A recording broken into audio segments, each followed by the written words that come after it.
श्रीचन्द्रदेवं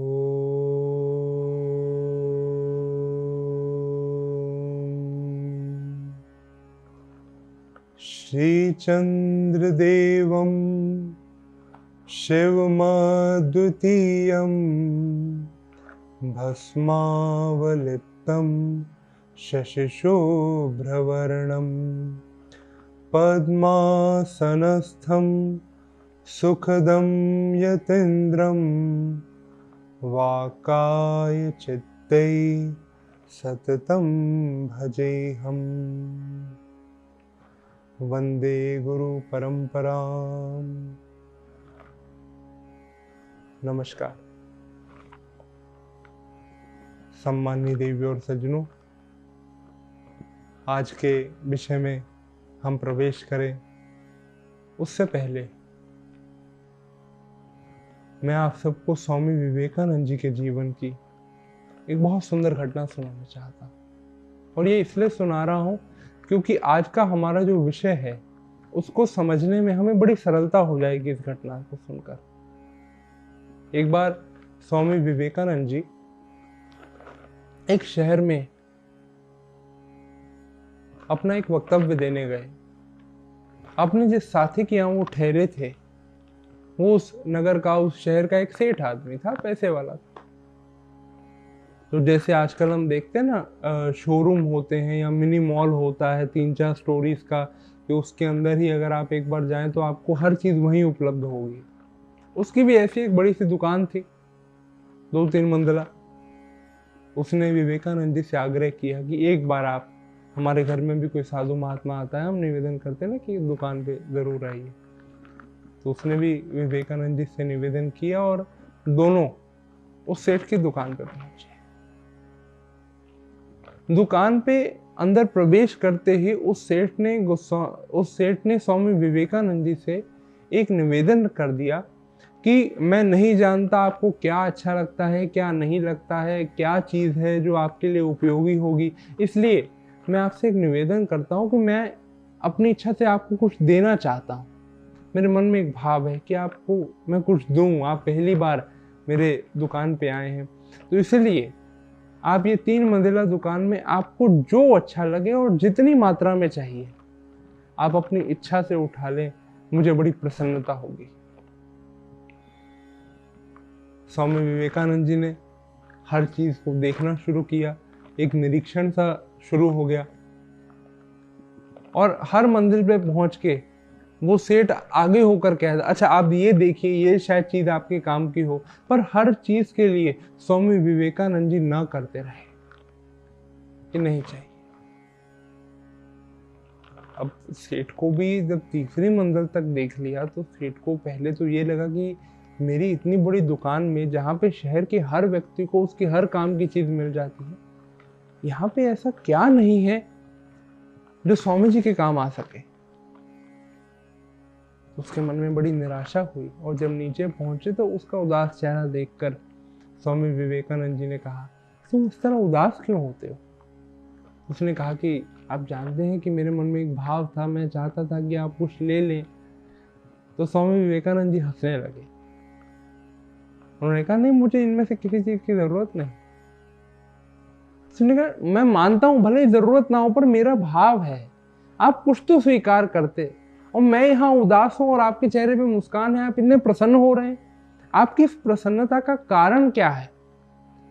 तो स्वामी विवेकानंद जी ने बहुत सुंदर उत्तर दिया जो हमारे बड़े काम का है। उन्होंने कहा कि मैं प्रसन्न ये सोचकर हो रहा हूँ कि तुम्हारी दुकान पर बहुत सारी चीजें हैं जो शायद आज से पहले मैंने कभी देखी भी नहीं थी और जो मेरे पास कभी रही भी नहीं, तो फिर आपने ली क्यों नहीं? और इसमें प्रसन्नता की क्या बात है? ली इसलिए नहीं क्योंकि इनकी जरूरत नहीं, और प्रसन्न मैं ये सोचकर हूं कि ये सब चीजें मेरे पास नहीं है, फिर भी मैं जीवन में प्रसन्न रह सकता हूं। ये सब मेरे पास न होकर भी मेरी खुशी, मेरी प्रसन्नता, मेरे मन का हर्ष इन सब चीजों के ऊपर आश्रित नहीं है कि अगर ये नहीं होंगी तो मैं खुश नहीं रह पाऊंगा। इन सब को देखकर, इन सब की कमी को अपने पास देखकर अपने मन को मैंने टटोला और मुझे इस बात की प्रसन्नता हुई कि ये सब नहीं है तो भी मैं प्रसन्न रह सकता हूँ। और देवियों और सज्जनों, इसे ही उदासीन वृत्ति कहते हैं, यही उदासीनता है। क्योंकि उदासीन शब्द जो है ना, या उदासीन वृत्ति जो है, इसका आप बाहर से कैसे हैं, आपने कैसे कपड़े पहने हैं, समाज में आपका कितना मान प्रतिष्ठा है, आपके पास कितना धन है, आप कितने ज्ञानी हैं, इन सब चीज़ों से कोई लेना देना नहीं। या और सरल रूप में कहें कि उदासीन वृत्ति, इसका व्यक्ति के बाहरी स्वरूप से कोई तालमेल नहीं। ये पूर्ण रूप से व्यक्ति की आंतरिक अवस्था पर निर्भर करता है। और ये घटना भी मैंने आपको इसलिए सुनाई क्योंकि आज जिस महापुरुष का प्राकट्य उत्सव है, आज जिनकी जयंती है, उदासीन आचार्य भगवान श्रीचंद्र जी, अगर हम इनके जीवन को देखेंगे तो अगर इनके जीवन को हम सिर्फ बाहर से देखें तो व्यक्ति भ्रमित होगा, व्यक्ति इनके प्रति गलत धारणाएं बनाएगा। सिर्फ तन के ऊपर सिर्फ एक लंगोटी पहनी, बल्कि कोपीन ही पहनी, लंगोटी भी नहीं, सिर्फ एक कोपीन धारण की हुई है, शरीर पे और कोई वस्त्र नहीं, ना विवाह किया, ना बाल, ना बच्चे, ना कोई बड़ा परिवार खुद का। तो इन सब को देख के हमारे मन में स्वतः ही भाव आ सकता है कि ये कैसा जीवन, जहाँ हमें एक खालीपन, एक सूनापन, या कहें कि भावनाओं का अभाव, हमें एक अधूरापन नजर आता है ऐसे जीवन में। परंतु ऐसे ही महापुरुषों के लिए हमारे संतों ने कहा कि चाह गई चिंता मिटी, मनवा बेपरवाह, जिसको कछु न चाहिए सोई शाहनशाह। ऐसे लोगों को शहंशाह कहा। विचार करें, हमारे आगे बहुत बड़े बड़े बिजनेस टाइकून हैं, जिन्होंने जो बहुत बड़े बिजनेसमैन हैं, हम सब उनको हिंदी में सेठ कहते हैं, बड़े आदमी कहते हैं। पर क्या कारण है कि हमारे यहाँ साधु महात्माओं को, फकीरों को महाराज कह के हम पुकारते हैं? कोई साधु आए, हम कहते हैं महाराज बैठिए, महाराज आप भोजन में क्या लेंगे? ऐसी कौन सी संपत्ति है उनके पास कि वो महाराज हो गए? और जो बड़े बड़े, जिनके पास धनाढ्य लोग हैं, जो बड़े बड़े धनवान हैं, वो अभी भी सेठ ही हैं। कोई लखपति हो तो वो भी सेठ है, करोड़पति हो तो वो भी सेठ है। महाराज इनमें से कोई नहीं। पर फकीर जिसके पास कुछ नहीं है वो महाराज है। उसका कारण ये है क्योंकि जो किसी चीज से बंधा होता है वो गुलाम होता है। ये जितने सेठ हैं, कि कोई कितना भी धनाढ्य हो, ये अपने धन के कारण पूजे जाते हैं समाज में। जब इनका धन इनसे हटा दिया जाएगा तो इनके अस्तित्व की क्या पहचान? तो फिर ये एक गुलाम ही हुए। जो किसी से बंधा है वो गुलाम है, भले ही वो कितना धनवान क्यों ना हो। परंतु जो अपनी स्वतंत्रता से, अपने मन की इच्छा से जीता है, अपनी मर्जी से जीता है, जिसमें एक फकीर ही है, वो राजा होता है। क्योंकि जिसको कछु न चाहिए, स्वामी विवेकानंद जी का ये घटना भी तो यही प्रमाणित करती है ना, कि मेरे पास इनमें से कुछ भी नहीं है फिर भी मैं प्रसन्न रह सकता हूं। भगवान श्रीचंद्र जी के जीवन को भी अगर हम देखें तो उन्हें तो वो उदासीन आचार्य हैं, उदासीन जगत के वो सूर्य हैं, जिनसे उदासीन जगत प्रकाशमय है। वैसे तो उदासीन परंपरा 4 सनत कुमारों से चलती आ रही, परंतु अगर हम भगवान श्रीचंद्र जी के जीवन की बात करें तो उनके जीवन को हम थोड़ा निकटता से अगर देखेंगे तो उदासीन वृत्ति क्या होती है, उदासीनता क्या होती है, ये हमें बड़ी सरलता से समझ आएगा।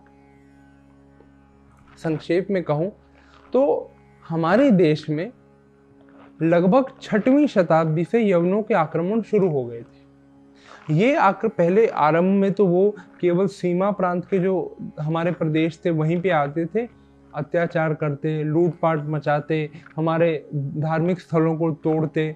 सोमनाथ का मंदिर इसका एक बड़ा प्रमाण है, जिसे 17 बार तोड़ा गया।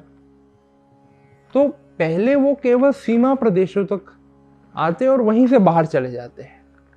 पर सीमा प्रदेशों से कब वो हमारे भारत में हम सबके साथ रहने लग गए, कब हम सबके बीच रच बस गए, हमें पता ही नहीं चला। और रच बस भी ऐसे गए कि वो हमारे ऊपर शासन करने लगे। और जब उन्होंने हमारे ऊपर शासन किया तो भारत में न्याय की जगह अन्याय का राज्य स्थापित हो गया। प्रजा के ऊपर अत्याचार होने लगा। उस समय के यमन राजाओं ने, मुसलमान राजाओं ने प्रजा के ऊपर बहुत सारे अत्याचार किए। धार्मिक स्थलों को नष्ट करना, लूटपाट मचाना, हमारी घर की बहू बेटियों के साथ छेड़छाड़, उनका शोषण, बहुत बहुत अत्याचार हुए। और ये अत्याचार जो 6वीं शताब्दी से शुरू हुए थे, ये आगे बढ़ते बढ़ते 16वीं शताब्दी तक पहुंच गए। और जब मानवता कराह उठी, जब मानवता के लिए ये अत्याचार असहनीय हो गए, तब हम ये कह सकते हैं कि ईश्वर ने अपनी उस प्रतिज्ञा को दोहराया। कौन सी? यदा यदा हि धर्मस्य ग्लानिर्भवति भारत अभ्युत्थानम धर्मस्य तदात्मानं सृजाम्यहम् परित्राणाय साधूनां विनाशाय च दुष्कृतां धर्म संस्थापनार्थाय संभवामि युगे युगे। जिसे हमारे बड़े महाराज जी उर्दू में कुछ पंक्तियों में बहुत सुंदर वर्णित करते हैं कि तनज्जल पे आता है धर्म जिस वक्त, अधर्म आके करता है बाजार गर्म। ये अंधेर जब देख पाता हूँ मैं, तो इंसान की सूरत में आता हूँ मैं। भलों को बुरों से बचाता हूँ मैं, बुरों को जहां से मिटाता हूँ मैं। जड़े धर्म की फिर जमाता हूँ मैं, अयाहों के युग युग में आता हूँ मैं। ईश्वर ने अपनी उस प्रतिज्ञा को दोहराया और हमारे देश में भक्ति काल आरंभ हुआ। भक्ति काल के समय देश के अलग अलग कोने से, अलग अलग प्रदेशों से बहुत सारे महापुरुष आए, जिन्होंने लोगों को एक सही राह दिखाई।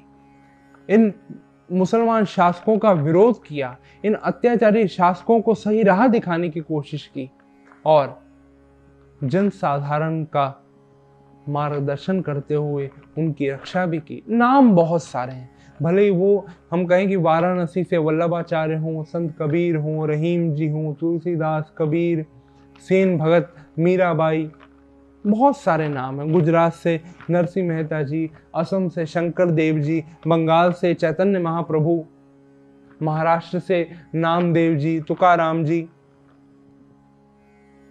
और इन सभी संतों की श्रृंखला में एक नाम बड़े आदर से लिया जाता है, जो सिख समाज के पहले गुरु भी हैं, श्री गुरु नानक देव जी, जिनका जन्म पंजाब में हुआ। देवी और सज्जनों, इन्हीं श्री गुरु नानक देव जी के बड़े पुत्र के रूप में भगवान श्रीचंद्र जी का इस संसार में अवतरण हुआ। एक महान पिता के महान पुत्र। माता सुलक्षणा देवी और पिता गुरु नानक देव जी की सदगृहस्थी से भाद्रपद के शुक्ल पक्ष की नवमी को विक्रमी संवत 1551 में सुल्तानपुर की धरती पर भगवान श्रीचंद्र जी का प्रादुर्भाव हुआ, उनका अवतरण हुआ, उनका जन्म हुआ। उनका बाल स्वरूप और बाल लीलाएं ऐसी रही जिनको देखकर कोई भी ये कह सकता था कि जैसे भगवान शंकर स्वयं धरती पे आ गए। सर पे छोटी छोटी जटाएं होना, शरीर पे भस्म लगा लेना, कानों में कुंडल पहनना और कभी भी इच्छा होने पे पेड़ के नीचे लंबे लंबे समय तक ध्यान करना, सांप के साथ खेलना, सांप को उठा के गले में धारण कर लेना, सिंह शावकों के साथ खेलना, ये सब चीजें उनके बालपन का हिस्सा रही। और इन सब को देख के ही एक कवि ने बहुत सुंदर पंक्तियों में वर्णित किया उनके स्वरूप को कि मस्तक चंद्र सुभे सिरगंग सुंदर मुकुट जटा को सुहाए श्रीमन महेश गृजेश दिनेश कैलाश निवेश विभूति रमाए पार्वती नाथ त्रिशूल सुहात अनाथ को नाथ सदा सुखदाय और विश्व के नाथ विभूति रमात श्रीचंद्र स्वरूप धरियो कली आए। श्रीचंद्र जी का जन्म हुआ। शिक्षा गुरु उनके काश्मीर के पंडित पुरुषोत्तम कौल जी रहे और आध्यात्मिक गुरु मुनि अविनाशी जी।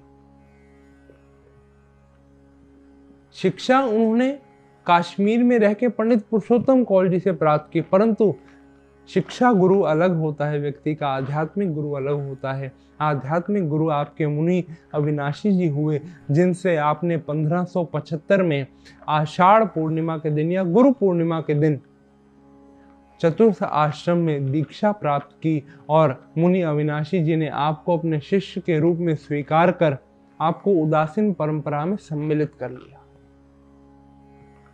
वैसे तो भगवान श्रीचंद्र जी का जो जीवन काल है ये 149 वर्ष का है, 149 ईयर्स। एक लंबी जीवन आयु रही उनकी। और इन सबके बीच में उनकी कितनी यात्राएं हैं, उनके जीवन के कितने करामात हैं, उनकी कैसी लीलाएं हैं, उनके कैसे उपदेश हैं, उन सब का उल्लेख करना एक वक्तव्य में ये संभव नहीं। परंतु हम मूल रूप में अगर सिर्फ सार को देखें तो उन्होंने अपने सारे जीवन में प्रेम, भक्ति, करुणा, सर्वधर्म समभाव और मूल रूप से उदासीन मत का प्रचार किया। देश के जो राजा आपस में बटे हुए थे उन सबको एकत्रित किया। देश में एकता को, जो सर्वधर्म समभाव का मैंने भाव कहा ना, उन्होंने पंचदेव उपासना की जो भगवत पाद शंकराचार्य जी ने आरंभ की, उस परंपरा को आगे बढ़ाते हुए पंचदेव उपासना का उपदेश दिया, ताकि आप जो शैव वैश्य ये सब बटे हुए थे, कोई देवी की आराधना करते, इन सबको एक किया और मूल रूप से हम कहें लोगों को उदासीनता के साथ जोड़ा कि जीवन में उदासीन बनिए। उदासीन का अर्थ क्या है ये हम जरूर आगे देखेंगे, पर जैसा कि मैंने कहा कि हम सारी घटनाओं का उल्लेख करें ये संभव नहीं। वैसे भी किसी व्यक्ति के अगर आप आंतरिक स्वरूप को देख लेना तो उसके बाहरी स्वरूप को आप बहुत जल्दी समझ सकते हैं। या सरल भाषा में कहूं तो आपको किसी की अगर साइकोलॉजी समझ आ जाए कि ये व्यक्ति के सोचने का ढंग क्या है, ये व्यक्ति की चेतना का आधार क्या है, तो उसके बाद उसके जीवन के सारे क्रियाकलाप हम बहुत सरलता से समझ सकते हैं। और इसीलिए अगर हमें उनके उदासीन मत के प्रचार को देखना हो या उदासीनता को देखना हो, जो उन्होंने लोगों को उदासीन बनाने का प्रयास किया, तो उदासीन शब्द से लोगों की बहुत सारी भ्रांतियां जुड़ी हैं। लोग इसे जीवन के एक नीरसता का नाम देते हैं। कोई व्यक्ति उदासीन हो गया, यानी कुछ लोग तो ये कहते हैं कि जिनका जीवन उदासी से भरा हुआ है वो उदासीन। पर मैं इसके विपरीत मानता हूं कि जिनका जीवन उदासी से हीन है, जिनके जीवन में उदासी नहीं है, वो उदासीन। आम आदमी क्या कहता है कि महाराज उदासीन आदमी, जो उदासीन साधु हैं, इनको क्या पता, न बीवी, न बच्चे, न घर परिवार, न तन पे कुछ ज्यादा कपड़े, इनको क्या पता सामाजिकता क्या होती, ये हमारी समस्याओं का क्या उपाय बताएं। इन्हें हमारी समस्याओं का भान ही नहीं, ये उस तकलीफ को नहीं महसूस कर सकते जिससे हम गुजर रहे हैं। एक बार ऐसा हुआ भी, एक व्यक्ति घर से बड़ा परेशान था और वो घर से निकला गुस्से में, ढूंढते ढूंढते घूमते घूमते एक साधु उसने देखा, एक पेड़ के नीचे बैठे हुए ध्यान में, और साधु के पास जाके उसने प्रणाम किया और कहा कि महाराज बीवी बहुत परेशान कर रही, कोई उपाय हो तो बताइए। उस साधु ने अपनी आंखें खोली और उसको घूर के देखा और उसको कहा कि बेवकूफ, अगर कोई उपाय होता तो मैं पागल हूं जो साधु बना। भाव ये है, आम आदमी यही समझता है कि उदासीनता इस संसार से भागने का नाम है, परंतु उदासीनता संसार से भागने का नाम नहीं है, वो संसार में रहते हुए जागने का नाम है। अगर यही सत्य होता कि उदासीनता जीवन में फीकापन भरती है या जीवन में एक अधूरापन लाती है, तो कृष्ण गीता में अर्जुन से ऐसा क्यों कहते कि अनुपेक्षा शुचिर दक्षा उदासीनो गतव्यता, अनुपेक्षा शुचिर दक्षा उदासीनो गतव्यता सर्वारंभ परित्यागी यो मद भक्तः समय प्रिया। कि हे अर्जुन, जो अनुपेक्षा, जो अपेक्षाओं से रहित, शुचिर दक्षा, जो बाहर और आंतरिक रूप से जिसके जीवन में शौच है, और उदासीनो गतव्यता, जिसने जो उदासीन है, जिसके मन में उदासीनता का भाव है, जिसने जीवन में उदासीन व्रत धारण किया है, यो मद भक्तः समय प्रिया, ऐसा भक्त मुझे प्रिय है। ऐसा कृष्ण क्यों कहते? असल में देवियों और सज्जनों, जैसा कि मैंने कहा ना, उदासीन शब्द से बहुत सारी भ्रांतियां जुड़ी हैं। लोगों ने इसे संसार से भागने का मार्ग समझा है, पर ये भागने का नहीं, ये जागने का मार्ग है। वेद दर्शनाचार्य श्रद्धेय ब्रह्मलीन संत श्री गंगेश्वरानंद जी महाराज उदासीन शब्द की व्याख्या करते हुए बहुत सुंदर संस्कृत में उक्ति देते हैं कि उद सर्वोत्कृष्टे सर्व पाप विनिर्मुक्ते वा ब्रह्मणि आस्ते निषीदते इति उदासीन। भाव, उद सर्वोत्कृष्ट है, उद यानी जो सर्वश्रेष्ठ है, सर्वोत्कृष्ट है, वो जो सबसे उत्कृष्ट है, वो कौन है? या वह ब्रह्मणि आस्ते, यानी जो ब्रह्म है, जो परमात्मा है, उसे जो सर्वश्रेष्ठ है, जो सर्वोत्कृष्ट है। तो उदासीन यानी जो उस सर्वश्रेष्ठ में हमेशा उसमें आसीन रहता है। आसीन यानी जिसका मन हमेशा उसमें स्थित रहता है, उस ब्रह्म में स्थित रहता है, उस परमात्मा में स्थित रहता है, उसे उदासीन कहते हैं। हो सकता है आपके लिए परिभाषा थोड़ी सी कठिन हो गई हो। अगर इसे मैं थोड़े सरल रूप में कहूं तो कोई भी व्यक्ति 3 अवस्थाओं में जीता। सबसे पहला, या तो वो होश में रहता, होश में यानी हम ऐसे व्यक्ति को ज्ञानी भी कह सकते हैं, जागरूक भी कह सकते हैं, अंग्रेजी में अवेयर भी कह सकते हैं। भाव, जिसे पता है कि मैं इस दुनिया में क्या करने आया हूं या मेरे जीवन का लक्ष्य क्या है, और वो इस लक्ष्य का भान रखते हुए जीवन में अपने उस लक्ष्य की ओर आगे बढ़ता है, उसे हम कहते हैं कि ये व्यक्ति होश में जी रहा है। दूसरा व्यक्ति है जो बेहोशी में जीता। एक होश में है, जो होश में है वो ज्ञानी है, तो जो बेहोशी में है वो क्या हुआ? वो अज्ञानी। या कहीं कि जो नींद में है, जिसे पता ही नहीं कि मुझे जीवन में करना क्या है, ये भटका हुआ नहीं है, ये वो है जो घर से निकला ही नहीं। तो अगर एक व्यक्ति होश में है, दूसरा बेहोशी में है, तो तीसरी कौन सी अवस्था है? होश और बेहोशी के बीच में एक और घटना घटित होती है जिसे हम मदहोशी कहते हैं। और अधिकतर लोग इस मदहोशी में जीते हैं। मदहोशी का मतलब जो भटका हुआ है, जिसे पता तो है कि मुझे करना क्या है, परंतु वो उस मार्ग पे चलने का सामर्थ्य नहीं रखता। वो ये तो जानता है कि मुझे जीवन में क्या करना चाहिए, पर वो कर नहीं रहा। इसे भटका हुआ कहते हैं। जो जानता है पर अपने आलस्य और मोह के कारण रास्ते में आगे बढ़ने के लिए तैयार नहीं। जो होश में है वो रोशनी में है, वो प्रकाश में है। जो बेहोशी में है वो अंधकार में है।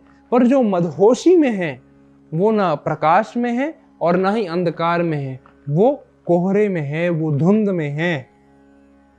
और याद रखिएगा, जो कोहरा होता है ना, ये अंधकार से खतरनाक होता है। क्योंकि अगर बहुत अभ्यास किया जाए तो एक समय के बाद हमारी आंखों को, अगर अभ्यास हो तो हमारी आंखों को ये आदत हो सकती है, आंखें इतनी सक्षम हो सकती हैं कि वो अंधेरे में भी देख सके, वो अंधेरे में चीजों की पहचान कर सके। पर अगर कहीं कोहरा हो तो उस कोहरे में आंखें नहीं देख पाती। कोहरे में तो दीपक भी काम नहीं करता। और सरल रूप में कहूं तो हम जानते हैं कि हमारे देश में जब सर्दी पड़ती है या बहुत कोहरा होता है तो ट्रेनें रुक जाती हैं, बहुत घंटे घंटे लेट हो जाती हैं। कई बार ट्रेनों की यात्राओं को स्थगित करना पड़ता है। पर यही ट्रेनें अंधेरे में चलती, रात को सभी यात्रा कर रही हैं। भाव यह है, अंधेरे से एक बार व्यक्ति फिर उठ सकता है, पर अंधेरे के बाद जो विकट समस्या आती है वो धुंध की आती है, जहां व्यक्ति कंफ्यूज है, उसे पता ही नहीं कि मुझे करना क्या है। और अगर पता भी है तो उस रास्ते पे चलने के लिए तैयार नहीं है, वो आगे बढ़ नहीं पा रहा, उसे रास्ता ही नहीं नजर आ रहा। उसे कोहरा कहते हैं।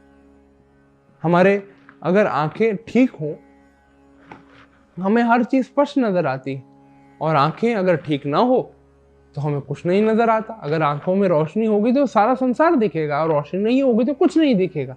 पर अगर आंखों में मोतिया हो जाए तो फिर व्यक्ति को यह आभास होता है कि सामने से कोई आ रहा है, पर कौन आ रहा है हम ये पहचान नहीं कर पाते।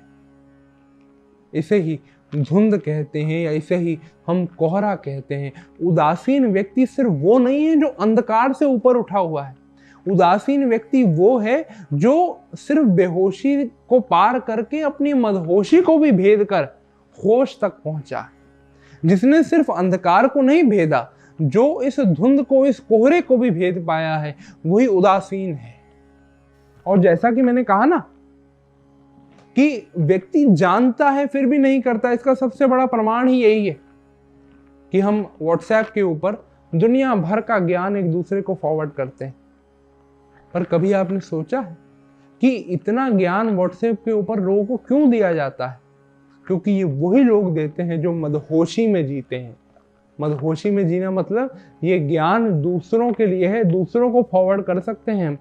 हमें उस ज्ञान का क्या करना है या हमें हमारी कमियां क्या है जिन्हें हमें सुधारना है, हम उसकी ओर नहीं देखते। और उसका मूल कारण ये है, उदासीन जो व्यक्ति इस कोहरे को पार करके आया है, तो ये कोहरा है आलस्य और मोह का। देखिए, अंधकार अज्ञानता का होता है, अज्ञानता का कोहरा नहीं होता, अज्ञानता का अंधकार होता है। कोहरा आलस्य और मोह का है। सबसे पहली चीज है आलस। और मैं तो ये कहूं कि जो इन दो चीजों से ऊपर उठ जाए ना जीवन में, आलस्य और मोह से, वो जीवन में उदासीन वृत्ति का पालन कर सकता है, वो जीवन में उदासीन व्रत को धारण कर सकता है। सबसे पहली चीज है आलस्य। और ये ऐसा अवगुण है जिसे, इसे तो मैं मीठा जहर कहता हूं। किसी व्यक्ति को सुबह उठना हो तो सुबह कई लोगों की आदत होती है सुबह 5 साढ़े 5 बजे उठ जाएंगे। तैयार कितने बजे होंगे? 8-9 बजे जाके। तो बोले, कोई पूछे महाराज कितने बजे उठते हो सुबह? हम तो सुबह 5 बजे उठ जाते हैं। 8 बजे के तैयार हो, अभी तक क्या कर रहे हैं या अभी क्या करोगे 5 बजे उठने के बाद? तो उठने और तैयार होने के बीच में एक और घटना घटित होती है जिसे हम कहते हैं पड़े रहना। बिस्तरे पे पड़े शहंशाह की तरह। ये आलस्य है। माताएं अक्सर बच्चों के बारे में कहती हैं, अरे महाराज आपको क्या बताएं, मेरा चिंटू तो इतना होशियार है, इतना होशियार है कि अगर चाहे ना तो अपने क्लास में एक बार में टॉप कर ले, बस थोड़ा आलसी है इसलिए पढ़ाई नहीं करता। ठीक इसी तरह आध्यात्म जगत में भी कहा तो यही जाता है कि अगर व्यक्ति के मन में प्यास हो और व्यक्ति के कर्मों से प्रयास हो तो व्यक्ति उस परमेश्वर को प्राप्त कर सकता है। परंतु बात यही है कि आलस्य को त्याग कर व्यक्ति को जीवन में कर्मठ होना चाहिए, व्यक्ति को प्रयास करना चाहिए। हमें ये किसने कह दिया कि ये रास्ता आसान है? मैं तो ये बात कभी नहीं कहता। ये बिल्कुल आसान, ये कोई फूलों की सेज है जिस पे आपको बैठ के आराम करना है ना। ये हमने कहां पढ़ लिया कि आराम से राम मिलेगा? असल में हमारे साथ समस्या ये है कि हम किसी भक्त की तरह नाचना चाहते हैं, हम जीवन में गौतम बुद्ध जैसी शांति चाहते हैं, हम किसी फकीर की तरह बेपरवाह होना चाहते हैं, परंतु उसके लिए हमें जो मोल चुकाना पड़ेगा, हमें जो दांव पे लगाना पड़ेगा, हम वो दांव लगाने के लिए तैयार नहीं है, हम वो मोल चुकाने के लिए तैयार नहीं है। या हम यही कहूं कि उदासीन वो है जो उस मोल को चुका है या चुकाने के लिए तैयार है। अगर आप उस मोल को चुकाने के लिए भी तैयार हो तो भी आप उस रास्ते पे बढ़ चलेंगे जिसे हम उदासीनता कहते हैं या उदासीन होना कहते हैं। मोल तो चुकाना पड़ेगा, तप तो करना ही पड़ेगा। तप का अर्थ होता है अपने आप को तपाना। भगवान श्रीचंद्र जी के पिता स्वयं सिद्ध हैं, परंतु माता को भी खुद को तपाना पड़ा।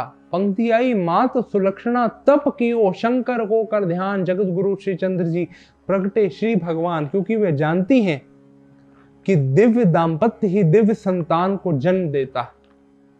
हम कहें कि जीवन में तप ही ना हो, ये हमारा बड़ा बड़ा पेट फूल रहा है, इतना ज्यादा खा रहे हैं आवश्यकता से, हमारी निद्रा आवश्यकता से बहुत ज्यादा है। उदासीन आचार्य की जब हम आरती करते हैं तो उनकी आरती में उनके लिए एक विशेषण लगाया जाता है, योगी योगपति। योगियों के भी जो पति हैं, इनके स्वामी हैं, वो भगवान श्रीचंद्र जी हैं।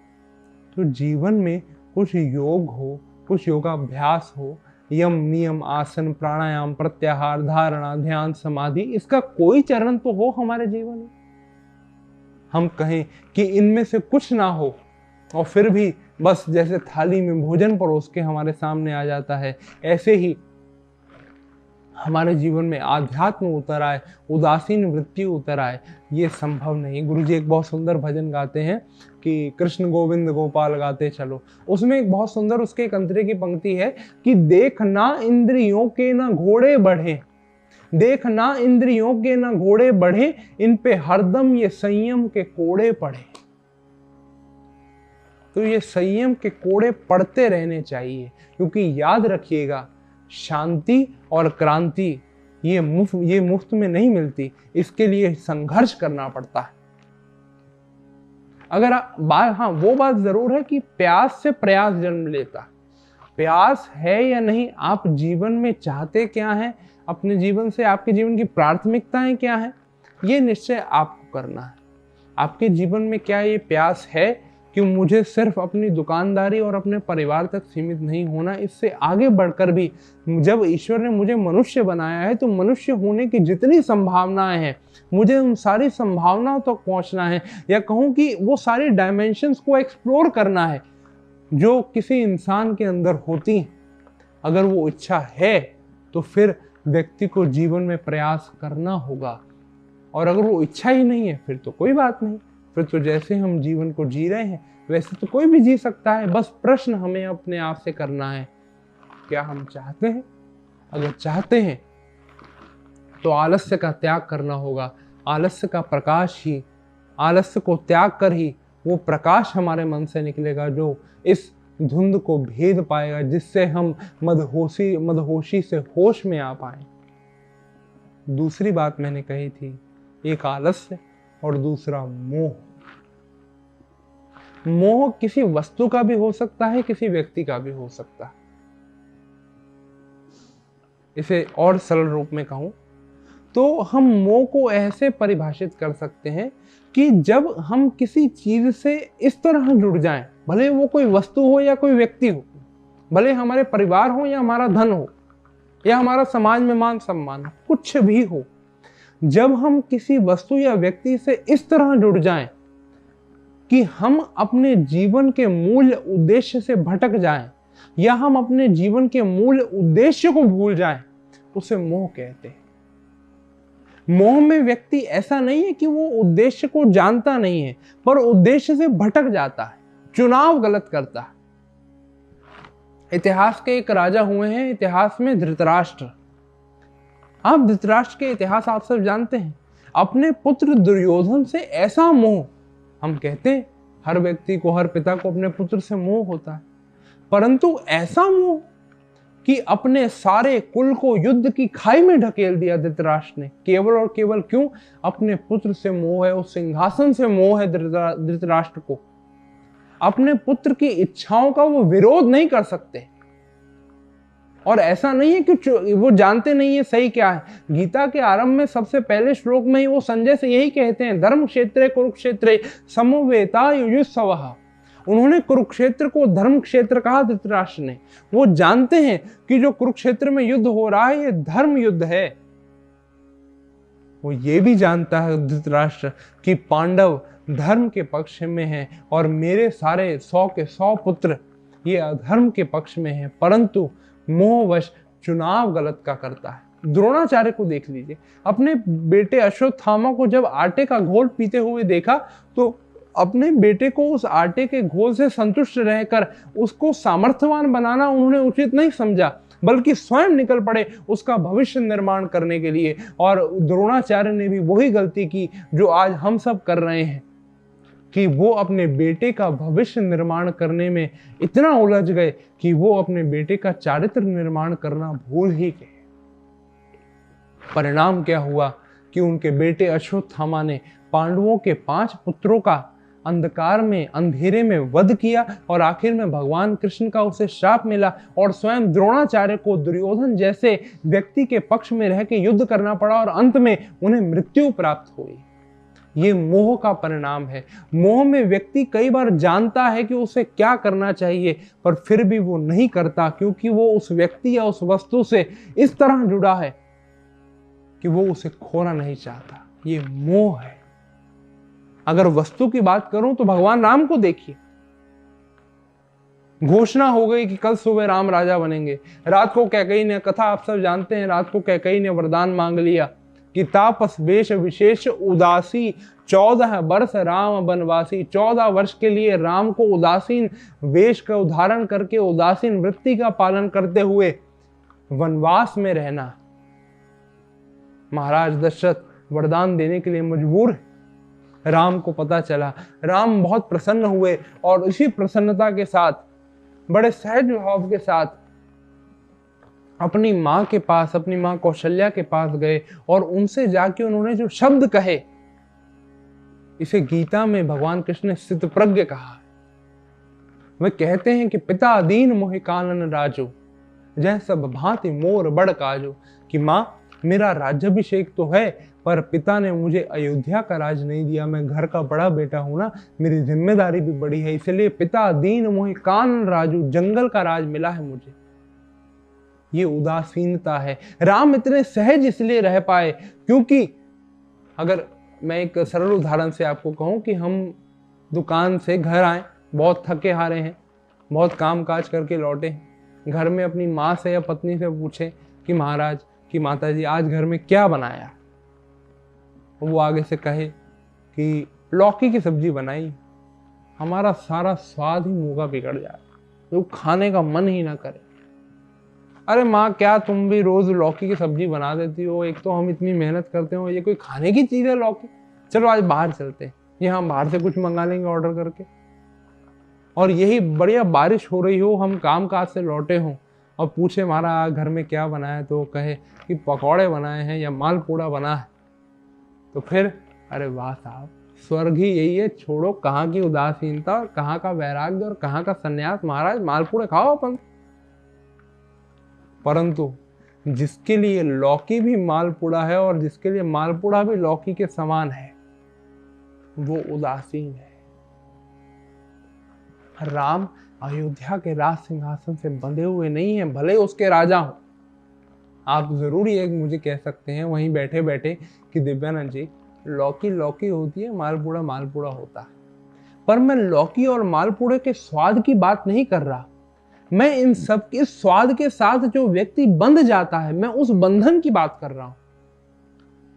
एक बार गोस्वामी तुलसीदास जी जब अपने गुरु नरहरिदास जी के आश्रम में शिक्षा ग्रहण कर रहे थे, तो नगर में एक महारानी के यहाँ उसने ब्राह्मण भोज का एक आयोजन किया और बहुत सारा भोजन नरहरिदास जी के आश्रम में भेज दिया गया। स्वाभाविक रूप से जब रानी ने भोजन की व्यवस्था की है, वो एक बड़ा भोज्य रखा है, तो 36 प्रकार के पदार्थ बने होंगे, एक बड़ी थाल सजाई गई। तो आज गोस्वामी तुलसीदास जी बड़े प्रसन्न है कि बहुत दिनों बाद क्या स्वादिष्ट व्यंजन मिलेंगे खाने के लिए। पर जब उन्होंने अपने गुरु को देखा, तो गुरु की थाली ऐसी है कि उसमें खीर, गुलाब जामुन, दाल, सब्जी, चावल, भात, रोटी, पूड़ी, फल, वो इन सबको मिला के एक ही गोल बना रहे हैं। तो एक बार तो गोस्वामी जी को बड़ी घृणा हुई और वो अपने गुरु से पूछते हैं कि गुरुदेव, हमें रोज रोज ऐसा भोजन थोड़ी मिलता है, आपने इन सबको एक ही घोल बना दिया, ऐसा क्यों किया? तब नरहरिदास जी ने बहुत सुंदर उत्तर दिया कि तुलसी, एक बात याद रखना कि पेट की भूख और इस भोजन के बीच में ये जो जीभ है ना, ये स्वाद की दलाली करती। पेट की भूख और इस भोजन के बीच में तुलसी, ये जीभ स्वाद की दलाली करती है। इस दलाली को जिंदगी में जितना ज्यादा रोकोगे, उतने ज्यादा खुश रहोगे। मैं इस दलाली को रोकने की बात कर रहा हूं, मैं ये नहीं कह रहा कि जीवन में मालपुड़ा छोड़ दें या कभी लौकी ना खाएं। भाव ये है कि स्वाद तो लें, पर स्वाद से बंधना गलत है। राम को अयोध्या का राज्य तो मिला, पर वो अयोध्या के राजा होते हुए भी अयोध्या के राज सिंहासन से बंधे हुए नहीं।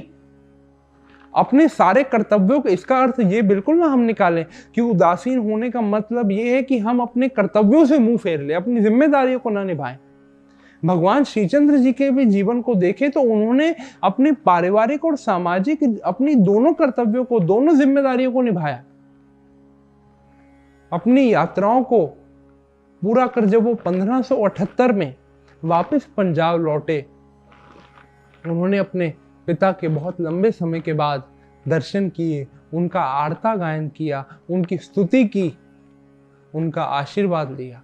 अपनी पारिवारिक जिम्मेदारी समझते हुए उन्होंने स्वयं तो विवाह नहीं किया, परंतु अपने भाई लक्ष्मी चंद जी का आपने विवाह करवाया।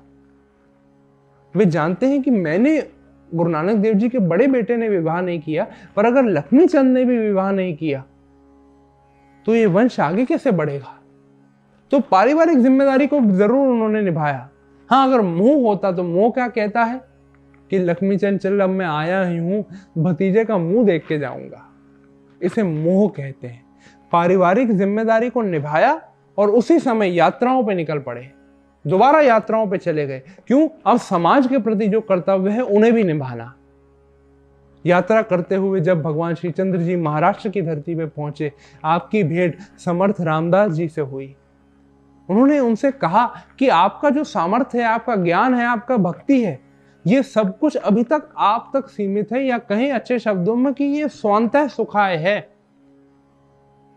और इसीलिए अब वो समय है जब आप अपने इस ज्ञान को स्वतः सुखाय से बहुजन हिताय और बहुजन सुखाय बनाइए। किसी ऐसे योग्य शिष्य को तैयार कीजिए जो देश के काम आ सके। और उस समय ये वही देवी और सज्जनों समर्थ रामदास जी हैं जिनके शिष्य हुए हैं महाराष्ट्र के शान छत्रपति शिवाजी महाराज, जिन्होंने मुगलों से लोहा लिया। यात्रा करते हुए जब आप राजस्थान पहुंचे तो राजस्थान में उस समय महाराणा प्रताप अकबर से युद्ध हार चुके थे और उनकी अवस्था ऐसी थी, धन का ऐसा अभाव था कि उनके बच्चे घास की रोटी खाने पे मजबूर थे। धन का अभाव था, इसलिए सेना को एकत्रित नहीं कर सकते थे। तब भगवान श्रीचंद्र जी ने भामाशाह नाम के एक सेठ से मिलकर उसे कहा कि ये देव तेरा धन संपत्ति है, ये किस काम, आज ये देश के काम नहीं आ सकती, तो क्या ये सब कुछ तूने सिर्फ अपने परिवार और अपने बच्चों के लिए कमाया? आज देश को इसकी जरूरत है। और इसीलिए भगवान श्रीचंद्र जी की प्रेरणा से भामाशाह ने अपनी सारी संपत्ति महाराणा प्रताप को दी, जिस संपत्ति की मदद से महाराणा ने दोबारा सेना को एकत्रित किया और अकबर को युद्ध में हराया। भाव ये है कि सामाजिक जिम्मेदारियों को और पारिवारिक जिम्मेदारियों को भी भगवान श्रीचंद्र जी निभाते हुए समाज को ये उपदेश दे रहे हैं कि उदासीन होने का मतलब ये नहीं है कि आप अपने कर्तव्यों से विमुख हो जाएं, या एक लाइन में मैं कहूं कि अपनी पारिवारिक और सामाजिक कर्तव्यों को निभाते हुए जो व्यक्ति इस बात का स्मरण हमेशा अपने मन में बनाए रखता है कि ये मेरा परिवार, ये मेरा व्यवसाय, ये मेरा समाज, ये सब कुछ ठीक है, पर आखिर में इस दुनिया में मैं अकेला आया हूँ और मुझे इस दुनिया से अकेला जाना है। एक दिन मेरी मृत्यु होगी, मुझे इस शरीर का त्याग करना है और मेरे पास जीवन में सीमित समय है। जो इस विचार, अपनी जिम्मेदारियों को निभाते हुए इस विचार के ऊपर जीवन में दृढ़ रहता है, उसे ही हम उदासीन कहते हैं। यही उदासीन वृत्ति है देवी और सज्जनों। इसलिए उदासीन साधु आज भी धूना जलाते हैं, विभूति अपने तन पे लगाते हैं। क्यों? क्योंकि वो भस्म, वो विभूति उन्हें बार बार स्मरण दिलाती है कि याद रखिए आखिर में इसी में मिलना। इसलिए मैं यही कहता हूँ कि जीवन में हर व्यक्ति को उदासीन होना चाहिए, क्योंकि ये भागने का नाम नहीं, ये जागने का नाम। हाँ, आप मुझसे प्रश्न कर सकते हैं कि दिव्यानंद जी, क्या ये ज़रूरी है कि भाई जीवन में उदासीन होना चाहिए, या उदासीनता को धारण करना चाहिए, या इस मार्ग पे चलना चाहिए? ये प्रश्न स्वाभाविक है, पर मैं आपसे बस एक निवेदन करूंगा कि इस प्रश्न का उत्तर हाँ या ना में ढूंढने की बजाय बस आप अपने एक बार नज़रों को घुमा के देखिए, एक बार अवलोकन कीजिए आप समाज का। अगर हम कहें कि सिर्फ धन कमाने से हमें प्रसन्नता मिलती है या हम जीवन में सुख प्राप्त कर सकते हैं, तो बहुत बड़े बड़े धनाढ्य लोग हैं, रोज बीपी शुगर की दवाइयां खा रहे हैं, चैन के सुकून के कुछ क्षण उन्हें नसीब नहीं हो रहा। अगर हम ये कहें कि भाई सिर पे छत हो, अच्छा भोजन खाने को मिलता रहे, तो भोजन भी अगर आप अच्छा करेंगे तो पहली बात तो अच्छे की हमारी परिभाषा क्या है, स्वाद वाला अच्छा या पौष्टिक भोजन। अगर स्वाद वाला अच्छा तो हमारे शरीर की एक सीमा है, एक उम्र के बाद आप उस स्वाद का भी आनंद नहीं ले पाएंगे। अगर हम कहें कि परिवार अच्छा हो, परिवार में सुख शांति हो, तो व्यक्ति जीवन में प्रसन्न रहता है, सुखी रहता है, तो पूर्ण रूप से ये बात भी सत्य नहीं लगती। क्योंकि आप विदेशों को देखें, वहाँ पे ऐसा कौन सा पारिवारिक ढांचा हमें नजर आता है। बल्कि हमारे एक संत के पास एक व्यक्ति ने आके कहा कि महाराज देखो, हमारे हिंदुस्तान में तो कोई प्यार मोहब्बत रही नहीं गई अब। वहाँ के लोग तो अभी भी कितना प्रेम प्रदर्शित करते हैं, अपना हाथ में हाथ पकड़ के चलते हैं पति पत्नी। यहाँ पे तो पति आगे चल रहा है, पत्नी पीछे चल रही है, कुछ है ही नहीं मन में भाव। तो संत ने बड़ा सुंदर उत्तर दिया कि इसमें प्रेम की कोई बात नहीं भाई, वहाँ पे हाथ पकड़ के इसलिए चलते हैं क्योंकि वहाँ पे भरोसा नहीं अगले चौक तक साथ में है कि नहीं। और यहाँ पे पति आगे इसलिए चल लेता है, उसे पता है कि मुझे छोड़कर कहाँ जाएगी, और पत्नी भी मन में यही सोच के उन्हें आगे भेज देती है कि इनको मेरे अलावा झेल कौन सकता है। भाव ये है कि धन, परिवार और सारी सुविधाएं, इन सब को पाकर भी एक शेर बहुत खूबसूरत है कि सीने में जलन, आंखों में तूफान सा क्यों है। सीने में जलन, आंखों में तूफान सा क्यों है। इस शहर में हर शख्स परेशान सा क्यों है। क्या कारण है कि इतनी मौतें तो बॉर्डर पे नहीं हो रही जितनी आज समाज में सुसाइड से हो रही है। लोग आत्महत्याएं इतनी कर रहे हैं। गुरु कृपा से मेरा विवेक जो कहता है वो यही कारण है उसका मूल, कि भले वो हमारा धन हो, व्यवसाय हो, परिवार हो, कोई भी हो, जो चीजें हमारे सफर को आसान करने के लिए थी, हमने उन्हें अपनी मंजिल बना लिया। और जब वो जो सफर को आसान करने की वस्तु है, अगर हम उन्हें मंजिल बना लेंगे, तो हम कितना ही प्रयास करें, हमारे अंदर वो संतुष्टि भाव, वो उदासीन वृत्ति, वो वैराग्य आ ही नहीं सकता। क्योंकि हमने दुनिया में इतना इन्वेस्ट कर लिया है कि हम अपनी निजता ही खो बैठे। हम सामाजिक, व्यवहारिक और अपना पारिवारिक जीवन में इतने उलझ गए कि हमने अपने निजी जीवन के ऊपर ध्यान ही नहीं दिया। और भगवान श्रीचंद्र जी जब 149 वर्ष की आयु को पूरा कर चंबा नदी को पार कर उन्होंने अपनी जीवन लीला को विश्राम दिया, तो वो उस जीवन लीला को विश्राम देते हुए अपनी इच्छा से उन्होंने अपने शरीर को छोड़ा और सारे संसार को ये मार्ग बताया, सारे संसार को ये उपदेश दिया कि कर्तव्यों का पालन मैंने भी किया है, कर्तव्यों का पालन आपको भी करना है। परंतु उदासीनता ये निष्क्रियता का नाम नहीं है, ये क्रियावान होते हुए, कर्म को करते हुए, संसार की नश्वरता का बोध रखते हुए अपने विकास करने का नाम है। इसे उदासीन वृत्ति कहते हैं। क्योंकि देखिए, आए हैं सो जाएंगे राजा रंग फकीर, एक सिंहासन चढ़ चले एक बंधे जंजीर। जो आया है सो जाएगा, वो कोई भी हो। उदासीन वो है जो अपने जाने की जीते जी तैयारी करता रहता है। अब हम अपने जीवन में क्या चुनते हैं, अपने जीवन की प्राथमिकताएं क्या रखते हैं, ये पूर्ण रूप से हमारा चुनाव है। क्योंकि जैसा कि मैंने कहा, जाना तो है ही, हम किससे प्रेरणा लेते हैं ये हमारे ऊपर निर्भर करता है देवी और सज्जनों। और इसी भाव के साथ मुझे ऐसी आशा है कि अब उदासीन शब्द को लेकर आपके मन में अगर कोई भ्रांति होगी तो वो ज़रूर दूर हुई होगी, और नहीं तो जैसी गुरु कृपा हो। मैंने अपना भाव रखा आपके आगे, और इसी के साथ मैं आपको उदासीन आचार्य जगद्गुरु श्रीचंद्र भगवान की जयंती की बहुत बहुत बधाई देता हूँ, बहुत बहुत शुभकामनाएं देता हूँ। और यही कामना करता हूँ कि उनसे प्रेरणा लेकर, उनके चरित्र के प्रकाश में हम अपना जीवन विकास करें, और उनसे प्रेरणा लेकर हम सब के अंदर भी कहीं ना कहीं उदासीनता का वो जो बीज है वो प्रस्फुटित हो। यही मेरी आप सबके लिए कामना है, सारे संसार के लिए कामना है। इसी के साथ मैं जल्द आपसे दोबारा जुड़ूंगा। ओम शांति शांति शांति।